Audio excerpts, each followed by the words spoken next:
Hey, what's up, guys? Welcome back to Headlocks and Hot Packs. Fantasy football season is right around the corner.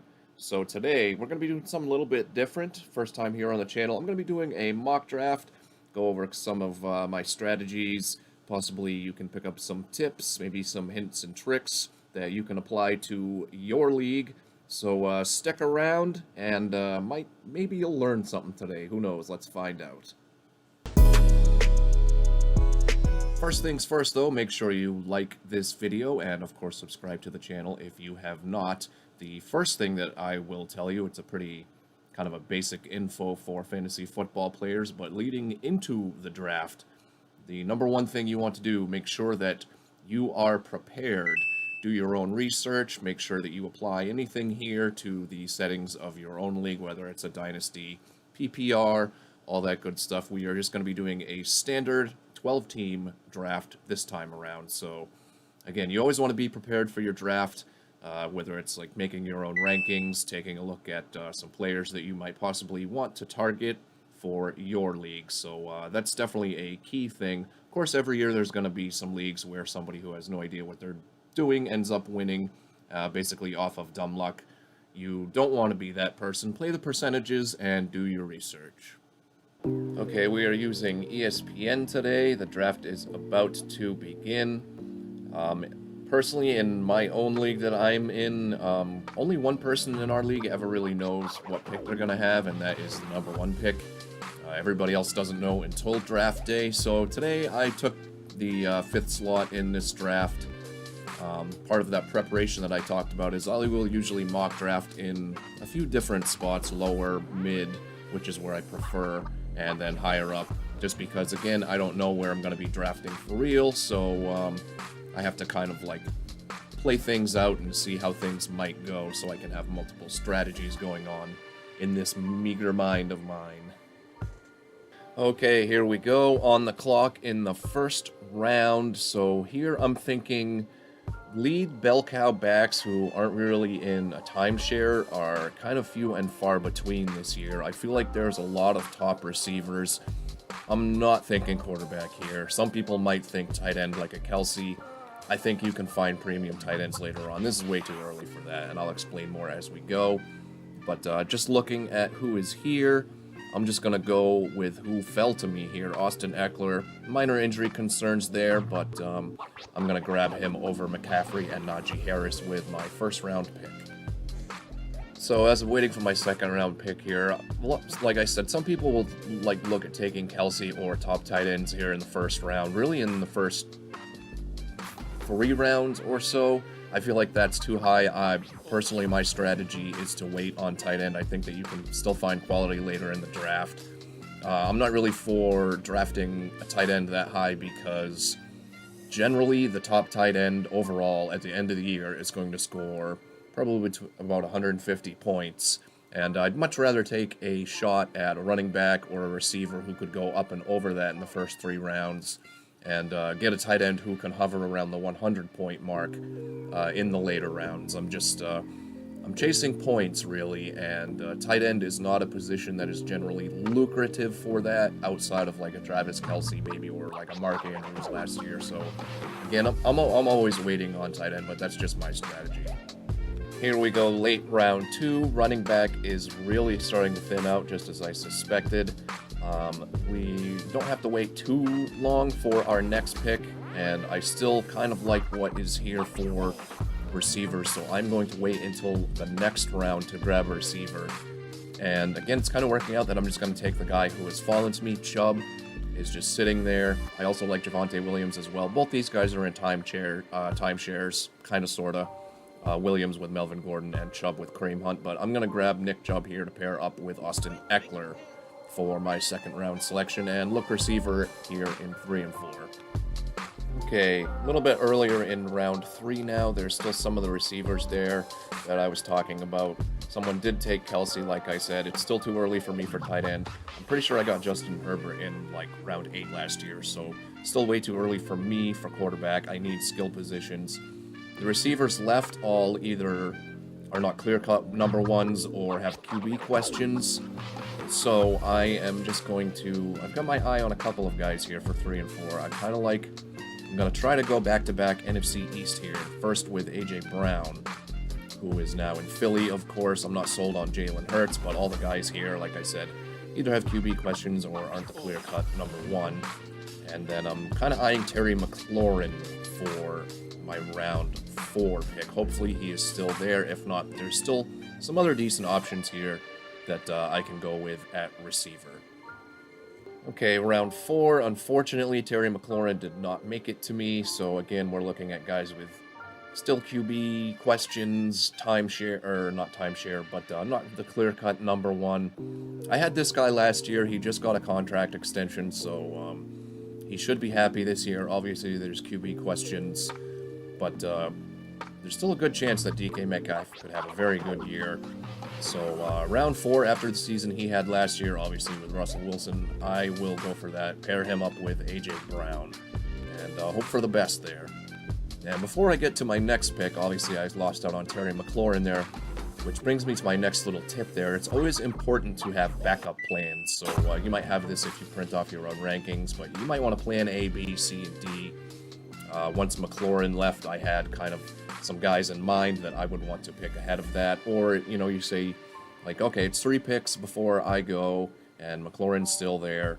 Who's 2 guys after that that might still be available before it gets to me. So just kind of a little tip there. Alright, we're in round 5 now, so I'm still looking skill positions. I'm still not thinking quarterback or tight end.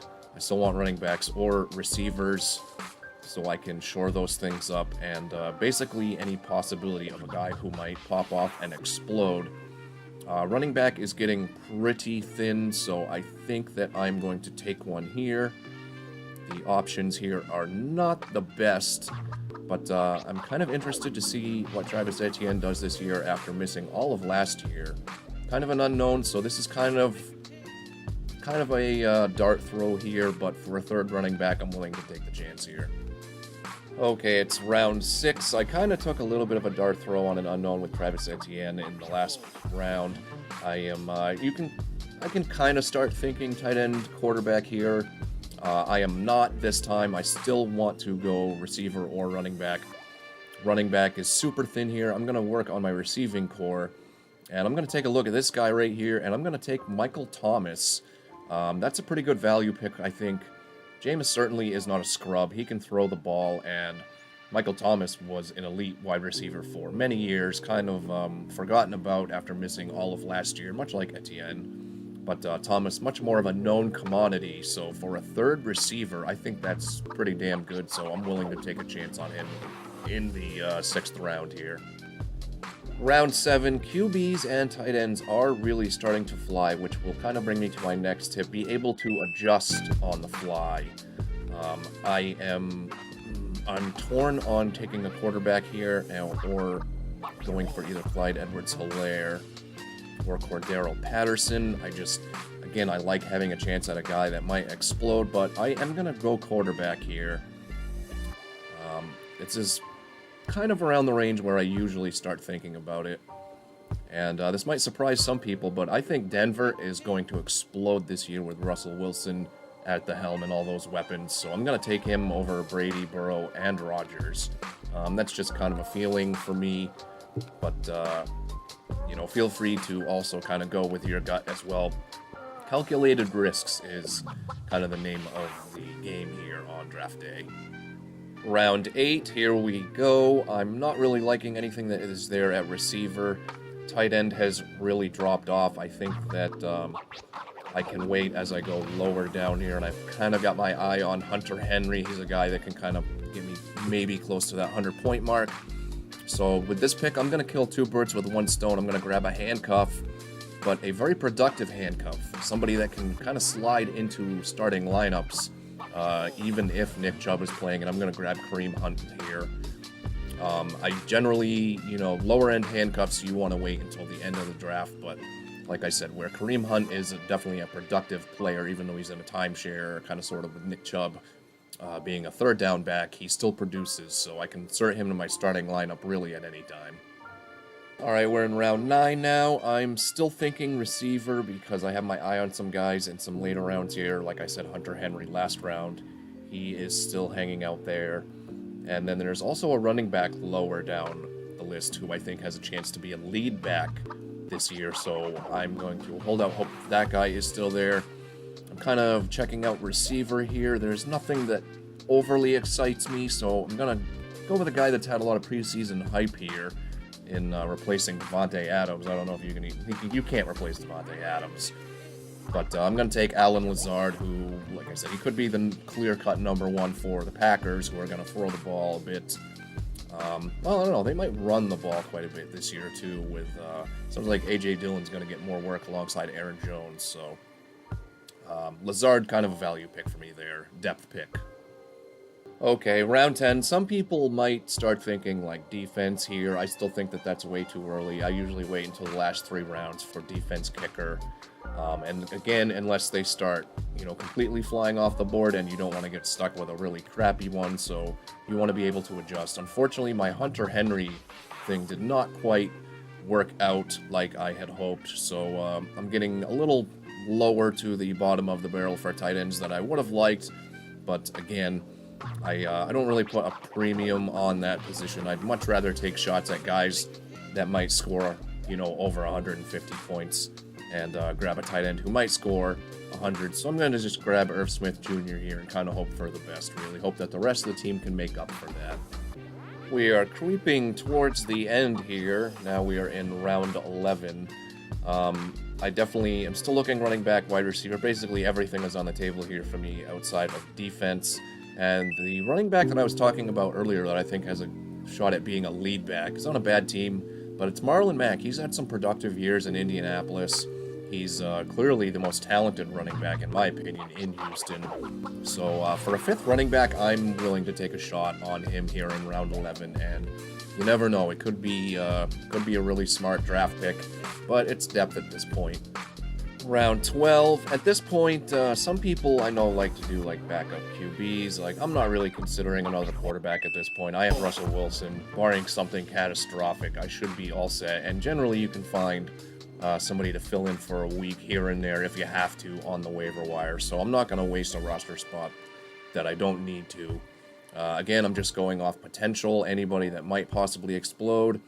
Valdez-Scantling, he has a lot of drops every year. That's kind of a concern for me, but he's going to get opportunities in Kansas City. I need a 5th receiver, and again, I'm willing to take the shot here on round 12 on some guy who might explode. It's all about points, the name of the game, potential, chances, increasing your percentages. Things, of course, move a lot quicker here in the later rounds, especially in mock drafts. People go to auto. We've got a couple more picks left to go. I'm going to do something that I generally don't do. Well, actually, am I? Because defenses are going really quickly. Let me take a look at... there is not a ton for defense left here. They kind of started flying off the board a little bit. So I kind of feel like I have to take one here. I don't want to get stuck with a terrible one. So I'm going to go with the LA Chargers defense. They've really revamped this year. They might have the best pass rushing outside pass rushers in all of the NFL with Khalil Mack outside of on the opposite side of Joey Bosa now, so that's pretty deadly. And so that only leaves us with a couple more picks left to go. I will have to take a kicker at some point. I generally save that for the very last round because, again, I just don't put a lot of stock into that. You can grab kickers on the waiver wire pretty much at any point. Round 14, again, we're kind of in dart throwing territory here. So what I'm going to do is something that I generally don't do, which is do a backup tight end. Only because I had to go a little bit lower on tight end than I wanted, Irv Smith Jr. So I'm going to take a flyer here on Robert Tonyan. He had a down year last year. That was to be expected. The amount of touchdowns he had the year before that was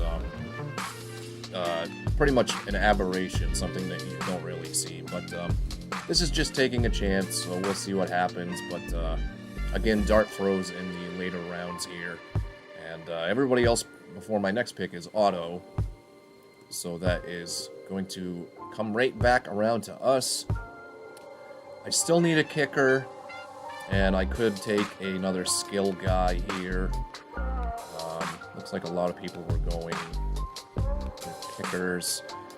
But I'm going to go with another running back here just for the hell of it. Again, you never know what could happen. I see Jamal Williams is projected pretty good amount of points there. Close to 100. That's not bad for the 15th round, second to last round of a draft. And he had a fairly productive year last year, mostly because DeAndre Swift was injured. But I don't know. I'm stealing someone else's handcuff in the hopes that their primary running back gets hurt. All right, everybody, you made it to the final round here with me. We have to take a kicker. So the only consideration that I really put into kicker, it's not like accuracy or anything like that. It's just opportunities. Guys who are on teams that are probably going to score a lot of points. I think the Buccaneers are going to score a lot of points. They've got some injuries and the like, lost players, but they're still extremely talented. So I'm going to take Ryan Suckup here. And that completes the draft. Once these last couple of auto picks come through, we will show everybody the full roster there. So we've got Austin Eckler, Nick Chubb, A.J. Brown, DK Metcalf, Etienne Jr., Michael Thomas. I like the Michael Thomas pick there. I think he's going to have a good year.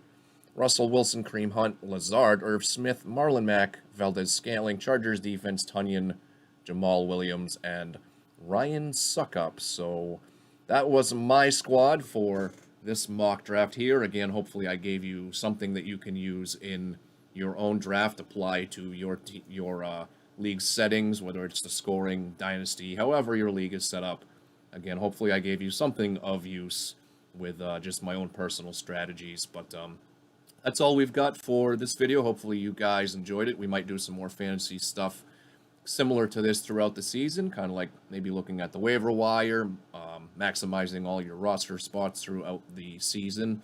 But good luck, everybody. Hopefully you have a good year. Hopefully I have a good year. Forget all of you. I hope I have a good year. But until the next time we meet again, we will see you all later.